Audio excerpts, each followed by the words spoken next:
Demerger एक corporate action होता है जिसमें एग्जिस्टिंग कंपनी को डिवाइड करके नई कंपनी बना दी जाती है एंड नई कंपनी का वर्किंग ओल्ड कंपनी से बिल्कुल अलग होता है एंड शेयर होल्डर्स को भी न्यू कंपनी में इक्वल शेयर्स दिए जाते हैं जितने उनके पास पुरानी कंपनी में थे। एंड डीमर्जर इसलिए किया जाता है जिससे कंपनी के ऑपरेशंस मतलब कंपनी के काम स्मूथली हो सके। आइए इस बात को एक एग्जांपल से समझते हैं।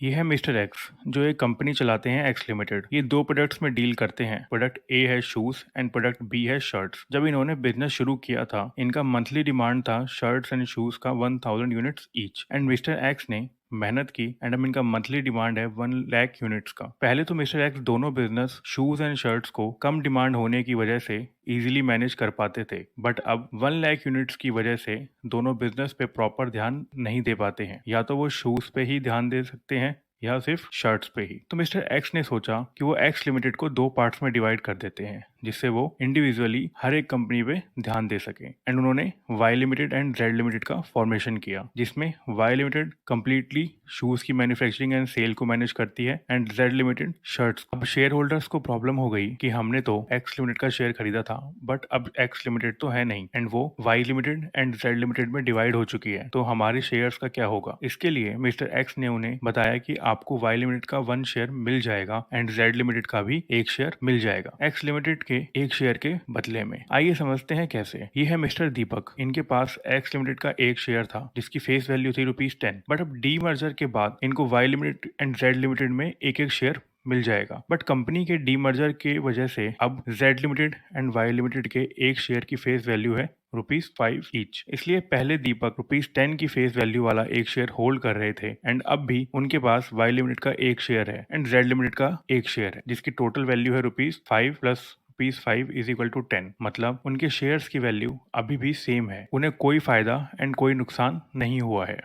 टी मर्जर में मार्केट सेंटिमेंट्स बहुत ही मेजर रोल प्ले करते हैं एंड हमने जिस हिसाब से कैलकुलेशन करी है ये उस कैलकुलेशन से थोड़ा डिफर हो जाता है। अब देखते हैं मार्केट सेंटिमेंट्स कैसे वर्क करते हैं। देखिए, डी मर्जर कोई इजी टास्क नहीं होता। इसमें बहुत सारी परमिशन लेनी होती है आरओसी से, कोर्ट से, क्रेडिटर से, डेटर से, बैंक से। एंड डीमर्जर के टाइम कंपनी की वैल्यूएशन भी होती है जिसमें कंपनी की एक्चुअल वर्थ समझ आती है एंड वैल्यूएशन की जाती है कि कंपनी के पास कितने एसेट्स हैं एंड एक्चुअल में वो कितनी लाइबिलिटीज पे ऑफ कर चुके हैं। इस बात को एक रियल लाइफ एग्जांपल से समझते हैं रिलायंस के डीमर्जर से। रिलायंस का डीमर्जर 2005 से 2006 तक हुआ था। इस टाइम पे रिलायंस को दो पार्ट्स में डिवाइड किया गया था मुकेश अंबानी एंड अनिल अंबानी जी के बीच में। मुकेश अंबानी जी को दी गई थी रिलायंस इंडस्ट्रीज एंड अनिल अंबानी जी को दी गई थी Reliance power, Reliance communication and और भी छोटी छोटी कंपनीज। बट दोनों का वैल्यूएशन इक्वल था। बट हम बात कर रहे हैं मार्केट सेंटिमेंट्स के रोल का। आइए समझते हैं इसको बैलेंस शीट एक्सट्रैक्ट से। लेट्स एज्यूम ये है मुकेश अंबानी जी की बैलेंस शीट का एक्सट्रैक्ट एंड ये है अनिल अंबानी जी की बैलेंस शीट का एक्सट्रैक्ट। यहाँ इन्होंने एक लैंड अक्वायर की है 1 करोड़ रुपीज़ में 1974 में एंड अनिल अंबानी जी की भी बुक्स में एक एसेट शो हो रहा है जिसकी वैल्यू है ₹1 करोड़ एंड इन्होंने इसको खरीदा था 2004 में। जब वैल्यूएशन हुआ 2005 में तो 1974 में खरीदी हुई लैंड का वैल्यू आया 100 करोड़। मतलब जो लैंड उन्होंने 1974 में खरीदी थी 1 करोड़ में वो 2005 तक 100 करोड़ की हो चुकी थी। एंड यहाँ भी जो एसेट 1 करोड़ का 2004 में अनिल अंबानी जी ने खरीदा था वो 2005 तक 3 करोड़ का हो चुका था। इसे इन्वेस्टर को समझ आया जिस फंडामेंटल बेसिस पे उन्होंने इन्वेस्ट किया था उनका वैल्यूएशन कहीं ज्यादा है। इसे इन्वेस्टर की एक्सपेक्टेशन भी कंपनी से बढ़ गई एंड अब देखते हैं मार्केट सेंटीमेंट की वजह से शेयर प्राइस में एग्जैक्ट कैलकुलेशन के अपोजिट कैसे चेंज आया।